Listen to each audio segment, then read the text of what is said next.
Market তো আর চলে না। আলাদা,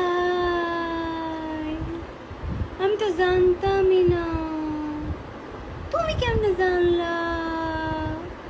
খুব উপকার হলো আমার। তোমার নিচতলা কত টাকা ভাড়া আপু? আমার নিচতলা কত টাকা? এটার অনেক দাম, অনেক ভাড়া। আপনি কি মানুষ রে বাবা, ছি। একজন লিখছে তোমার বগুল তুলা দেও, নে তুই চাটতে পারবি, তুই আমার বগুল তুলে দিলে তুই চাটতে পারবি, তোদের মতো নোংরা না যে বগুলের নিতে চল নিয়ে যাবো। জ্যাক আমাকে কমেন্ট করছে, আমার শক্ত, আমি নুসরাত আপুর ভক্ত। সে আমার অনেক ভক্ত। আমাকে কমেন্টটা করছে কি দেখেন আপনারা সবাই